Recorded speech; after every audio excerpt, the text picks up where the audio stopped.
Welcome to Mindset in Stone podcasts, where we dive deep into the most compelling books on the shelf. Join hosts Dave and Poppy as they uncover the stories, themes, and ideas that shape our understanding and inspire curiosity. Get ready to explore the big ideas that leave a lasting impact. Let's get started. Welcome to the Mindset in Stone podcast. We're your guides for digging into big ideas and turning them into, practical insights you can actually use. That's the goal, helping you get informed, maybe see things a little differently. And today, we are definitely diving deep. We're unpacking key ideas from Adam Grant's really influential book, Give and Take. Ah, yes, a fascinating read. It flips a lot of conventional wisdom on its head, doesn't it? It really does. I mean, think about success. Your first thought, maybe, is it's the shop-elbowed competitors, the ruthless ones who get ahead, right? That's the stereotype for sure, the one's always looking out for number one. But Grant asks, what if that's wrong? Or at least not the full picture. What if actually generosity is a kind of hidden superpower? But, and this is the crucial twist he explores, what if that same generosity can also, paradoxically, lead straight to burnout and failure? Exactly. It's this tension, this paradox that we really want to explore today. Our mission, if you will, is to unpack Grant's framework, these three styles he identifies: givers, takers, and matchers. We want to understand how these styles, how they shape our work, our relationships, our overall success. And uncover some, frankly, surprising truths about how the most successful people operate. It's about navigating that tricky balance between giving and receiving. Yeah, exploring the real dangers, but also the potentially huge rewards of being generous in a world that doesn't always play fair. Okay, let's get into it. Let's unpack this. So Adam Grant kicks things off by laying out these three fundamental styles. First up, the takers. Right. And the name says quite a lot, doesn't it? It does. These are the folks primarily focused on, getting more than they give. They see interactions as a kind of competition. A zero-sum game. If you win, I lose, or vice versa. Their main question is often, what's in it for me? Then you've got the matchers. The balance keepers. Matchers operate on a principle of fairness, of equal exchange. It's very much tit for tat. So if you help them out, they feel obligated to return the favor. Exactly. And conversely, if they feel slighted, they'll likely look for a way to even the score. Their world runs on reciprocity, on transactional fairness. They make up the majority of people, actually. Okay, takers, matchers, and the third style. The givers. These are individuals who genuinely prefer to give more than they receive. Their focus is outward. So they're offering help, mentoring, making connections, sharing knowledge. Often without expecting anything specific back right away. Yeah. It's not necessarily pure altruism, but their default is to look for ways to add value to others. Now, here's where Grant drops the first bombshell, really. You'd think, maybe, that takers, being so self-focused, would dominate the top rungs of success. That's the intuitive assumption, isn't it? Always looking out for number one should pay off. But the research Grant presents shows something completely different, something quite startling. It's what he calls the giver paradox. He looked across loads of different fields: engineers, medical students, salespeople, you name it. And what did he find? He found that givers were disproportionately represented at both ends of the spectrum. Both ends, you mean? Yes, at the very bottom, the least productive, the ones burning out, and at the very top, the highest achievers, the most successful leaders. Wow. So the worst performers and the best performers are often givers. Precisely. And the takers and matchers. They tend to cluster more in the middle.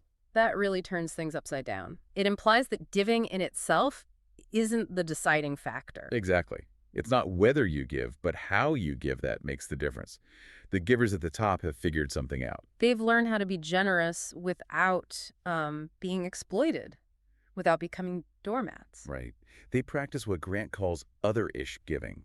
It's still focused on benefiting others, but they keep their own interests in view as well. They set boundaries, they manage their energy. Whereas the givers at the bottom, they haven't cracked that code. Often, yes. They might give indiscriminately, burn themselves out, or get taken advantage of by takers. They haven't learned to navigate the potential downsides of their generosity. It's a really fine line. Okay, so if successful givers are so impactful, but some givers struggle and takers are lurking, we need to know how to spot these different types, especially the takers who might look like givers. The fakers. Yes, that's a crucial piece. Some takers are masters of disguise. Grant uses the example of Ken Lay, the infamous former CEO of Enron. A perfect case study. Outwardly, Lei could be incredibly charming, a fantastic networker, presented himself as this community-minded leader. But internally, Driven by intense self-interest and a sense of entitlement, he embodied that phrase, kiss up and kick down. Nice to superiors, often dismissive or exploitative of subordinates. so how do you see past that charming facade? Grant suggests takers often leak clues, right? Even unconsciously. Yes, through subtle behaviors. He uses the term lekking, borrowed from the animal kingdom. Lecking, like birds doing mating dances. Sort of, yeah. It's about ostentatious displays meant to signal dominance or attract attention, but in the human context, it often reveals self-absorption. And how does that show up in, say, a CEO like Lei? Grant points to something seemingly small. The photos in company annual reports. During those critical years at Enron, 1997 to 2000, Lei's photo was consistently, significantly larger than other executives. Just a bigger picture, what does that really signal? It signals self-glorification. It's a visual way of saying, I am the most important person here. It's not just vanity. Research Grant cites actually correlates relative picture size with narcissism scores. That's fascinating. It's a subtle power play, almost. And it sends a message. While it might seem like projecting strength to savvy observers, it can actually erode trust over time. It suggests a focus on self over the collective good. It's a little red flag. And these clues aren't just in annual reports, are they? You can see them elsewhere. Absolutely. Think about social media. Takers often have profiles filled with self-promoting, boastful updates. Their pictures might be more focused on appearance, maybe more superficial connections. It's harder to maintain the faker persona when your everyday interactions are more visible online. Exactly. Grant mentions Howard Lee, who managed Groupon in South China. He actually used LinkedIn and Facebook as part of his hiring process. Really? To screen candidates? Yeah. He found one candidate who came with glowing references, seemed perfect on paper. But checking their social networks revealed a pattern of peers. Peers viewed this person very differently, hinting at taker behavior. That visibility helped unmask the facade. Okay, so we have some clues for spotting takers, even the sneaky ones. But let's flip back to the givers. How do the successful ones, the ones at the top, build such influence and success? It seems tied to their networks. Definitely. Grant profiles Adam Rifkin, a Silicon Valley software engineer. Not exactly the stereotype of a power broker. No, described as sort of a geek, right? Yeah, but Fortune magazine once dubbed him their best networker. He had an incredible number of LinkedIn connections to really influential people, more than almost anyone. And his secret wasn't schmoozing or asking for favors. No, quite the opposite. His whole approach was built on giving. He famously built a massive fan website for the band Green Day, way back, just because he loved their music. No expectation of anything in return. He just did it. That sounds like pure giving. How does that translate to a powerful network? It builds on the concept of weak ties, something sociologist Mark Granovetter researched decades ago. Weak ties, meaning acquaintances, not close friends. Exactly. Granovetter's famous study found something remarkable. Most people, something like over 80%, found their jobs not through their close friends, but through these weaker ties. Why is that? Because weak ties bridge different social circles. They have access to information and perspectives that your inner circle, who mostly know the same things you do, might not have. They offer novelty. And givers, like Rifkin, naturally cultivate these weak ties because they're always connecting and helping people broadly without demanding immediate payback. Precisely. They build this vast reservoir of goodwill and connections. And they're also adept at something else, reactivating dormant ties. Dormant ties. People you used to know but haven't spoken to in ages. Yeah. Think about Rifkin again. Because he'd been so consistently generous, he built incredible trust. Years after he first helped Evan Williams, the co-founder of Twitter. Right. When Rifkin reached out, asking Williams to speak at an event, Williams, despite being incredibly busy and famous by then, was apparently thrilled to do it. That earlier generosity created a lasting positive connection. So it's like making deposits in a Goodwill bank account that you can draw on much later. That's a great way to put it. Dormant ties offer that novelty, like weak ties, but they come with a pre-existing layer of trust and shared history. It's less awkward than reaching out cold. That makes sense. Matchers might feel weird asking a dormant tie for help if they feel the account isn't balanced. Exactly. They worry about the reciprocity score. But givers, having given freely, often find people are genuinely happy to help them when they finally ask. It feels good to have someone who's helped so many others. So a practical takeaway here for listeners could be, don't neglect those old connections. Absolutely. Reach out occasionally, genuinely, just to check in. Yeah. You're reactivating potentially valuable ties and reinforcing that goodwill. It doesn't have to be transactional. Just maintain the connection. Let's shift gears slightly to collaboration and credit. We often have this image of the brilliant lone genius, right? We do.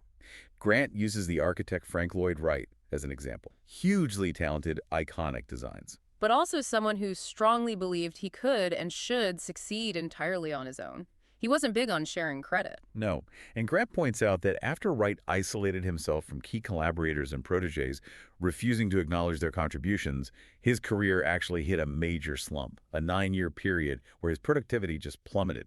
So that fierce independence actually backfired. It suggests it did. It highlights the potential peril of ignoring our interdependence. Grant contrasts Wright with someone like George Meyer, a key writer and producer for The Simpsons. A very different approach.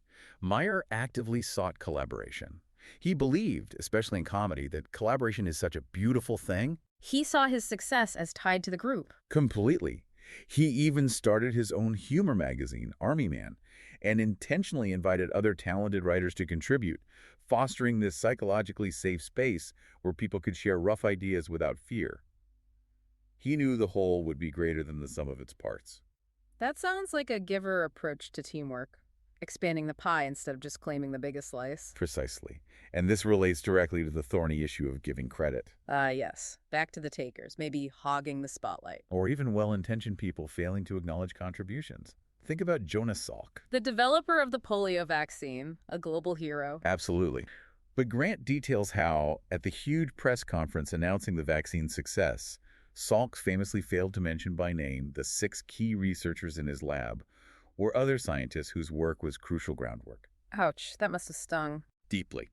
According to Grant, that single act, seen as claiming sole credit, significantly damaged his reputation within the scientific community. He was never elected to the National Academy of Sciences, for instance. It violated those unwritten rules of science. Thou shalt give credit where credit is due. So, like Wright, Salk saw himself perhaps as too independent, overlooking the interdependence. It seems that way. We all tend to overestimate our own contributions to a collaborative effort. It's just human nature. We see our own effort most clearly. Right, I can see that. You always remember the late nights you pulled. Exactly. Mm. But givers, Grant suggests, naturally counteract this bias by consciously thinking about what others contributed first before tallying up their own input. So you deliberately focus on the team's contributions before your own. Yes. It leads to a more balanced, accurate, and fair assessment. George Meyer was apparently very attuned to recognizing and highlighting his colleagues' specific jokes or ideas. It's not just about being nice. It fosters trust and makes people want to collaborate with you again. That's a huge advantage. That's a powerful takeaway. Actively look for and acknowledge others' contributions first. It builds better teams and, frankly, a better reputation. Okay, let's talk about truly helping others effectively. Grant introduces this idea of the perspective gap. What's that about? The fascinating psychological concept. It basically says we're terrible at imagining how intense a state feels, physical or emotional, when we're not currently in that state ourselves. Can you give an example? Sure. If you're feeling perfectly warm and comfortable, it's incredibly hard to truly empathize with how bone-chillingly cold someone else might feel. Or think about doctors. Studies show they often underestimate the level of pain their patients are experiencing. Because the doctor isn't feeling the pain themselves. There's a gap in perspective. Precisely. And this gap can lead to ineffective help or advice because we're projecting our own current state onto the other person. So how do successful givers overcome this perspective gap? They have this signature skill. They shift their frame of reference. Instead of asking, what would I do, or how would I feel, they make an effort to ask, how does the recipient feel in their situation? What do they need from their perspective? That sounds like deep empathy. It is. And remarkably, Grant points to research showing this ability starts developing really early. There's a famous study by Repiccioli and Gopnik with toddlers. What did they find? They found that by about 18 months old, children can start to understand that other people might like different things than they do. If an adult clearly shows they dislike goldfish crackers but love broccoli. Which most toddlers probably wouldn't relate to. Right. But the 18-month-olds would often offer the adult the broccoli, even though they themselves prefer the crackers. They could bridge that simple perspective gap. That's amazing. So they're already learning to cater to someone else's preference. It's the seed of effective helping. And we see this in adults, too. Grant tells the story of Kildare Escoto, a top-performing optician. What was his approach? He didn't see himself as a salesperson. His mindset was, I'm here to help, educate, and inform. How did that play out in practice? Well, there was a woman who was really skeptical about trying multifocal lenses. She'd heard negative things. Instead of launching into a sales pitch about the benefits. Which would be the typical approach. Right. Kildare just asked questions. Gently probed her specific concerns, her lifestyle needs, her past experiences. He stepped into her perspective. And by understanding her viewpoint. He could address her specific worries directly, provide relevant information, and build trust. She ended up buying the lenses not because he persuaded her aggressively, but because he genuinely helped her solve her problem from her point of view. That's perspective taking in action. That's a fantastic example. It's about asking, not just telling. Exactly. Understanding the other person's world is key to giving help that actually, well, helps. Let's move on to another quality often found in successful givers. The ability to see and nurture potential in others. Yes, this is a really inspiring part of the book. Some people just seem to have an eye for talent, don't they? Definitely. Grant introduces C.J. Skender, an accounting professor who sounds legendary. Absolutely. He had this incredible track record. His students consistently won top awards on the CPA exam. He spotted potential in people like Reggie Love. Who became President Obama's right-hand man, his body man. Right. And Beth Trainum, who became a very successful accounting partner. Skender had a knack for identifying students who would go on to do great things, even if they didn't seem like obvious stars initially. What was his secret? Was he just an amazing judge of raw talent? That's part of it, maybe. But Grant connects Skender's success to a powerful psychological phenomenon, the bloomer effect, also known as the Pygmalion effect. I have heard of that. It's the idea that our expectations can shape reality. Precisely.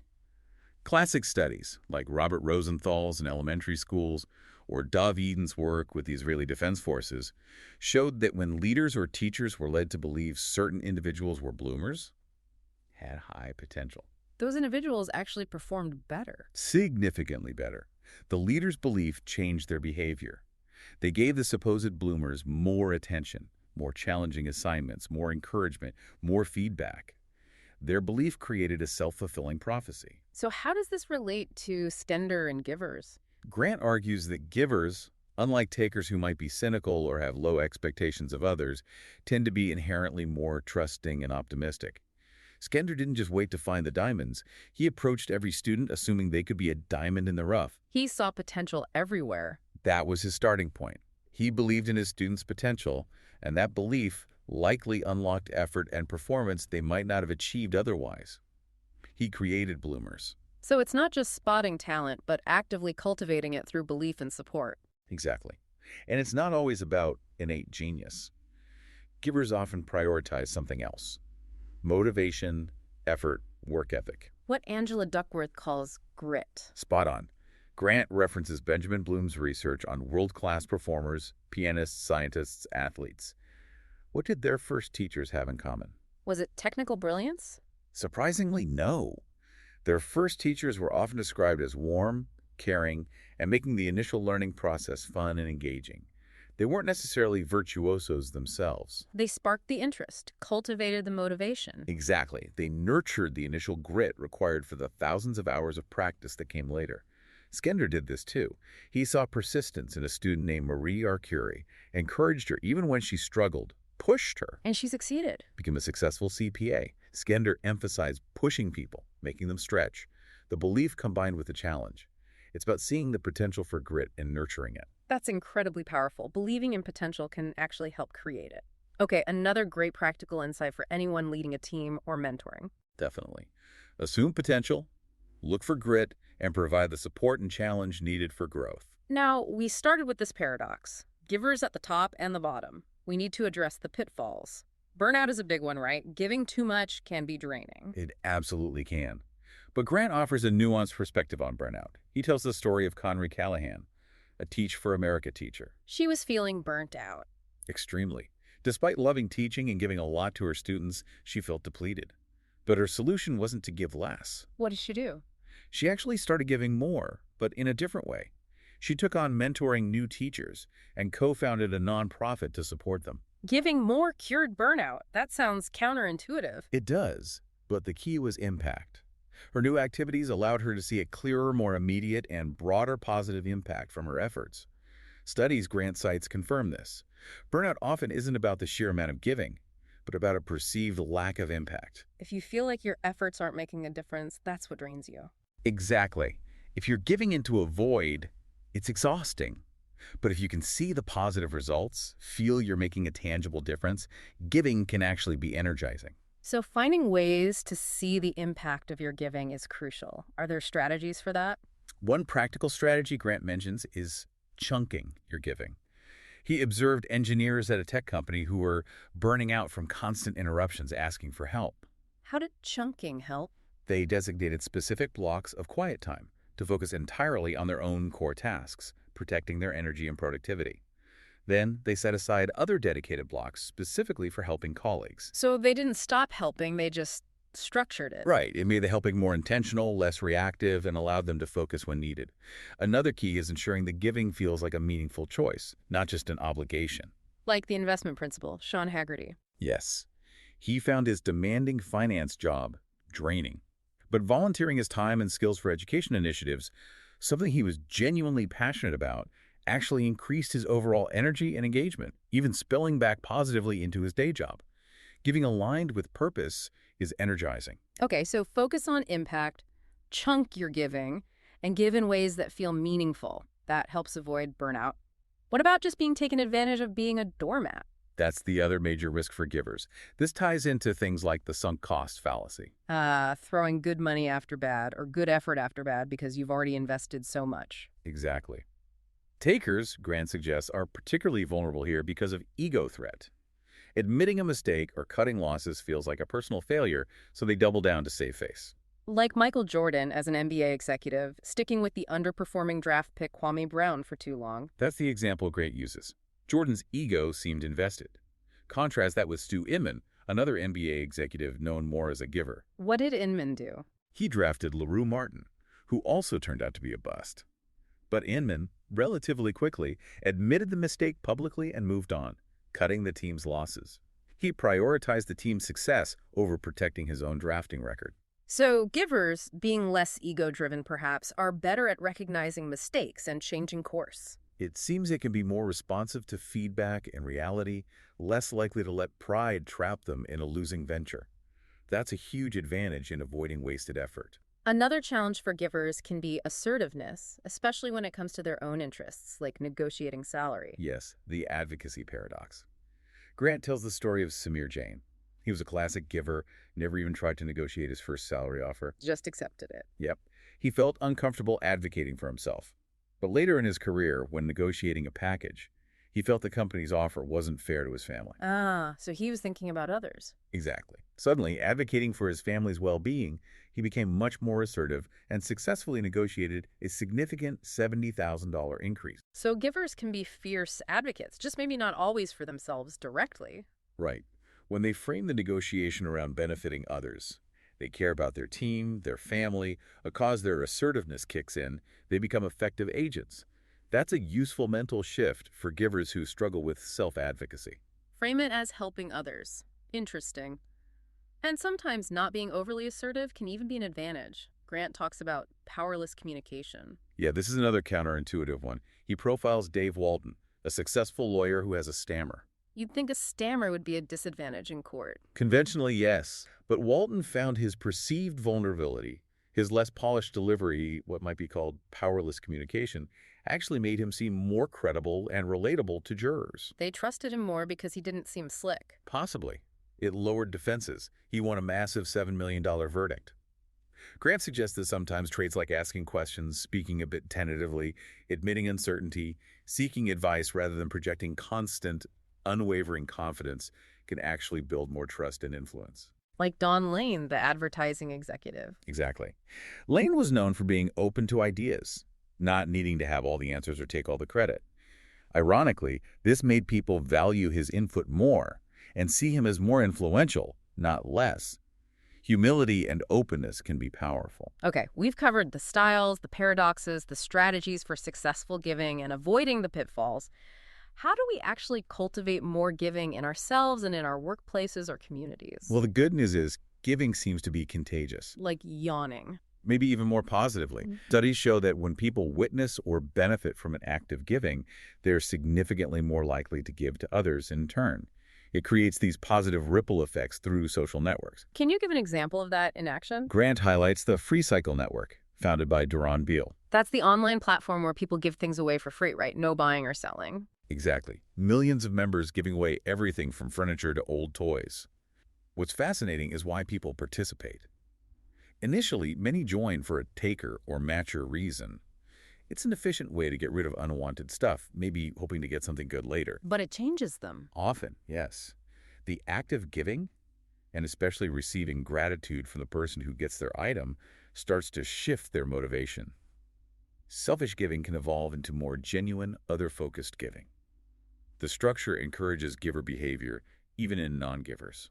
That's powerful. Are there more structured ways to encourage this? Yes, Grant talks about the reciprocity ring. It's a facilitated group activity developed at the University of Michigan. How does it work? Everyone in the group makes a request something they need help with, personally or professionally. Then, everyone else in the group tries to use their knowledge and network to fulfill those requests. So you're forced to ask for help, which can be hard. Right, it breaks down that game face barrier, the fear of looking weak or needy. And crucially, seeing the genuine needs of others taps into empathy, motivating even matchers and takers to contribute their resources and connections. It systematizes generosity. Making it safe and easy to both ask and give. I like that. Another factor Grant mentions is creating a sense of optimal distinctiveness in groups or communities. Optimal distinctiveness. What does that mean? It's finding that sweet spot where people feel a strong sense of belonging and feel valued for their unique individuality. Think of a shared identity like fans of a niche band, or maybe Grant's fun example of people sharing a rare fingerprint type combined with recognition of what makes each member special. So feeling part of the group, but also uniquely valued within it. Exactly. When communities achieve that balance, identification strengthens, and people become much more likely to give generously to support the group and its members. It fosters both cohesion and contribution. And finally, how do we inspire action? How do we encourage people to give more, maybe volunteer? Grant cautions against holding up impossible ideals.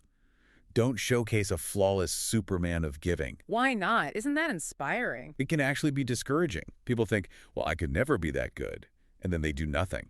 It's more effective to highlight the relatable, achievable traits of a superhero, like being helpful, responsible, caring, things people can see in themselves. And feel attainable. Yes. And leverage social proof.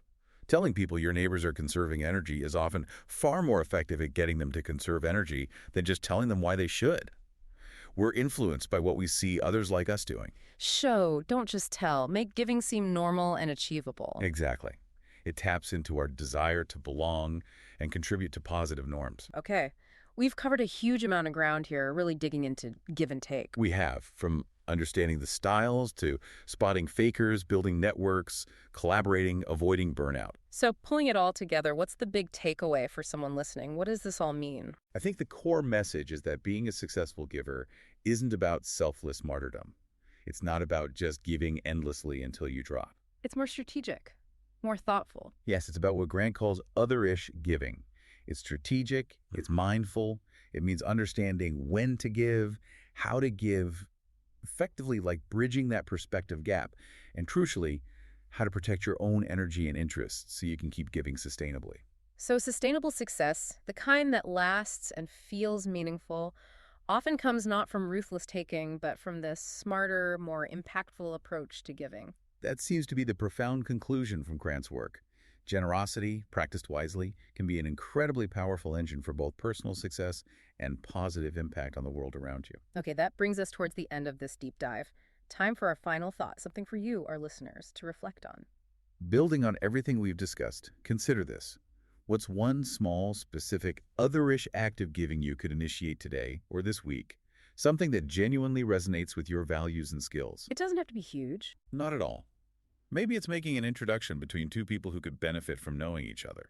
Maybe it's sharing a piece of expertise or knowledge freely with a colleague or mentee. Or even just offering a truly specific and genuine compliment or word of encouragement to someone. Exactly. Think about that single manageable act. How could performing it not only potentially help someone else, but also model generosity? How might it create a small ripple, potentially inspiring others? And how might integrating these small, meaningful acts of giving transform your own experience of work, relationships, and ultimately, success? It's a powerful question to ponder. That one small act could be the start of building a more generous, a potentially more successful way of operating in the world. Something definitely worth thinking about. Thank you for joining us on the Mindset in Stone podcast. We hope this dive into give and take has given you some valuable insights and practical ideas. Until next time. We hope you're leaving with fresh insights and a spark of inspiration. Remember to subscribe, leave a review, and check back for more episodes as we dive into new worlds of thought, one book at a time. Until then, keep your mind set in stone and your curiosity open. This has been a Big L Riz Media podcast, where big ideas meet lasting impressions.